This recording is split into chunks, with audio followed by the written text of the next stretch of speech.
श्री राम। मंगल भवने अमंगल हारी, द्रवहु सुदशरथ अजिर बिहारी। जय सिया राम जय जय सिया राम, दीन दयाल बिरधु संभारी। हरऊ नाथ मम संकट भारी, जय सिया राम जय जय सिया राम, जय सिया राम जय जय हनुमान। भरत जी यह सुनकर पुलकित शरीर हो नेत्रों में जल भरकर अत्यंत धैर्य धारण कर बोले, हे प्रभु, आप हमारे पिता की भांति प्रिय और पूज्य हैं और कुलगुरु श्री वशिष्ठ जी के समान हितैषी तो माता पिता भी नहीं हैं। विश्वामित्र जी आदि मुनियों और मंत्रियों का समाज है और आज के दिन ज्ञान के सागर आप भी उपस्थित हैं। हे स्वामी, मुझे अपना बच्चा, सेवक और आज्ञाकारी समझकर शिक्षा दीजिए। इस समाज और इस स्थल में आप जैसे ज्ञानी और पूज्य द्वारा पूछे जाने पर यदि मैं चुप रहता हूँ तो मलिन समझा जाऊँगा और बोलता हूँ तो पागलपन होगा। फिर भी मैं छोटे मुँह बड़ी बात कहता हूँ। हे तात, इस समय विधाता को प्रतिकूल जानकर मुझे क्षमा कीजिएगा। वेद शास्त्र और पुराणों में प्रसिद्ध है और जगत जानता है कि सेवा धर्म बहुत ही कठिन है। स्वामी धर्म अर्थात स्वामी के प्रति कर्तव्य पालन में और स्वार्थ में विरोध है। दोनों एक साथ नहीं निभ सकते। वैर अंधा होता है और प्रेम को ज्ञान नहीं रहता।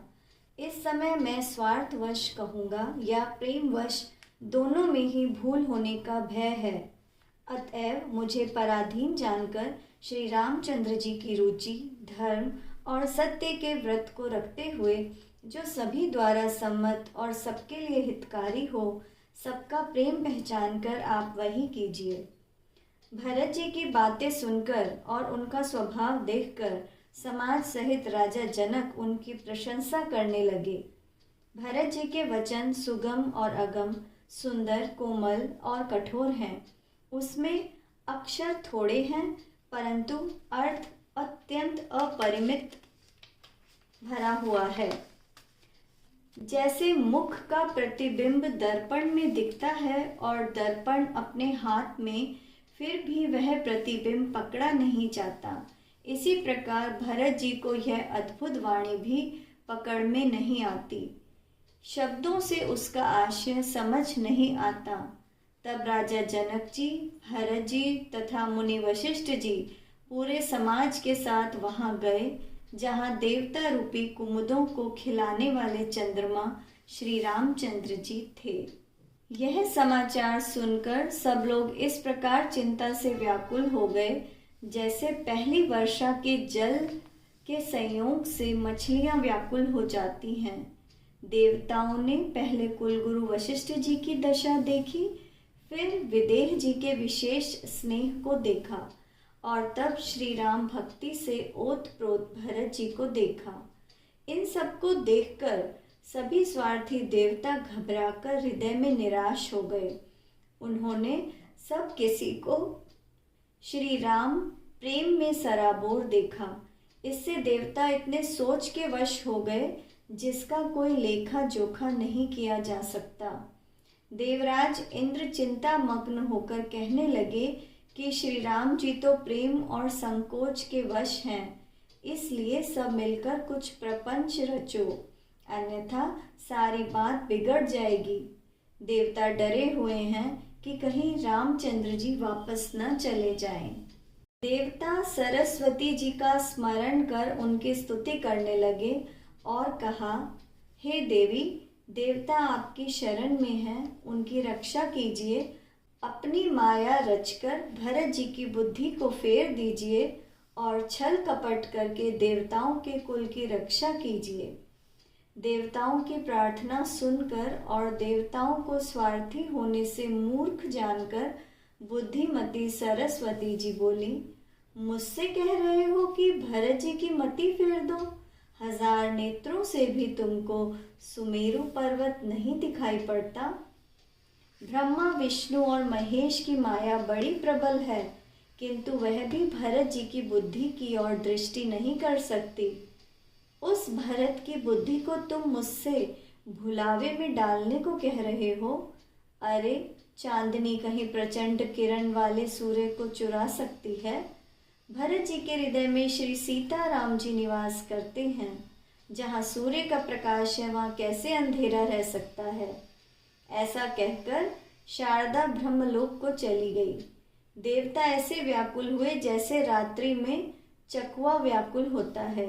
मलिन मन वाले स्वार्थंध देवताओं ने बुरी सलाह करके बुरा षड्यंत्र रचा। प्रबल माया जाल रचकर भय, भ्रम, अप्रीति और उच्चाटन फैला दिया। षड्यंत्र करके देवराज इंद्र सोचने लगे कि काम का बनना बिगड़ना सब भरत जी के हाथ है। इधर राजा जनक जी मुनि वशिष्ठ आदि के साथ श्री रामचंद्र जी के पास गए। सूर्य कुल के दीपक श्री रामचंद्र जी ने सबका आदर सत्कार किया। तब रघुकुल के पुरोहित वशिष्ठ जी समय, समाज और धर्म के अनुकूल वचन बोले। उन्होंने पहले जनक जी और भरत जी का जो वार्तालाप हुआ था उसे सुनाया। फिर भरत जी को कही हुई सुंदर बातें कह सुनाई। फिर बोले, हे तात राम, मेरा मत तो यह है कि तुम जैसा आदेश दो वैसा ही सब करें। यह सुनकर दोनों हाथ जोड़कर श्री रघुनाथ जी सत्य, सरल और कोमल वाणी में बोले, आपके और मिथिला नरेश जनक जी के विद्यमान रहते मेरा कुछ कहना सब प्रकार से अनुचित है। आपकी और महाराज की जो आज्ञा होगी मैं आपकी शपथ करके कहता हूँ वह सत्य ही सब लोग शिरोधार्य करेंगे। श्री रामचंद्र जी की शपथ सुनकर सभा समेत मुनि और जनक जी स्तंभित रह गए। किसी से उत्तर देते नहीं बनता। सब लोग भरत जी का मुंह ताक रहे हैं। भरत जी ने सभा को संकोच के वश देखा। राम बंधु भरत जी ने अत्यधिक धीरज धरकर और कुसमय देखकर अपने प्रेम को संभाला। जैसे बढ़ते हुए विंध्याचल को अगस्त्य जी ने रोका था, शोक रूपी हिरण्याक्ष ने बुद्धि रूपी पृथ्वी का हरण कर लिया, जो विमल गुण समूह रूपी संसार की योनि थी। भरत जी के विवेक रूपी विशाल वराह ने बिना ही परिश्रम उसको मुक्त करा लिया।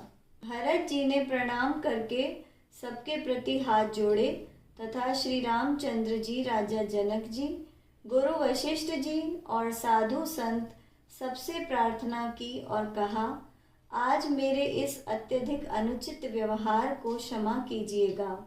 मैं छोटे मुख से धृष्टतापूर्ण वचन कह रहा हूँ। फिर उन्होंने हृदय में सुहावनी सरस्वती जी का स्मरण किया। वे उनके मन रूपी मानसरोवर से उनके कमलवत मुख पर आ विराजी। निर्मल विवेक, धर्म और नीति से युक्त भरत जी की वाणी सुंदर हंसिनी अर्थात गुण दोष का विवेचन करने वाली है।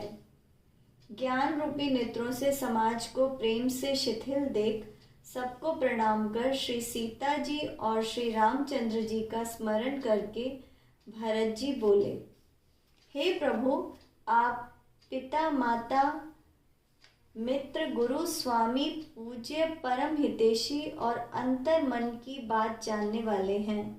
सरल हृदय वाले श्रेष्ठ मालिक, शील के भंडार, शरणागत के रक्षक, सर्वज्ञ, सुजान, समर्थ, शरणागत के हितकारी, गुणों का सम्मान करने वाले और अवगुणों तथा पापों को हरने वाले हैं। हे गोसाई, आप सरीखे स्वामी आप ही हैं और स्वामी के साथ द्रोह करने में मेरे समान मैं ही हूँ।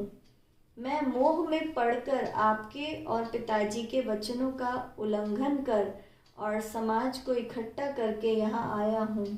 संसार में भले बुरे, ऊंचे और नीचे, अमृत और अमर पद, विष और मृत्यु आदि मैंने किसी को भी कहीं ऐसा न देखा न सुना जो मन में भी आपकी आज्ञा को मेट दे। मैंने सब प्रकार से वही उद्दंडता की, परंतु प्रभु ने उस उद्दंडता को स्नेह और सेवा मान लिया। हे नाथ, आपने अपनी कृपा और भलाई से मेरा उपकार किया, जिससे मेरे दोष भी गुण के समान हो गए और चारों ओर मेरा सुंदर यश छा गया। मंगल भवन अमंगल हारी, द्रवहु सुदशरथ अजिर बिहारी। जय सिया राम, जय जय सिया राम। दीन दयाल बिरधु संभारी, हरऊ नाथ मम संकट भारी। जय सिया राम, जय जय सिया राम। जय सिया राम, जय जय हनुमान। जय श्री राम।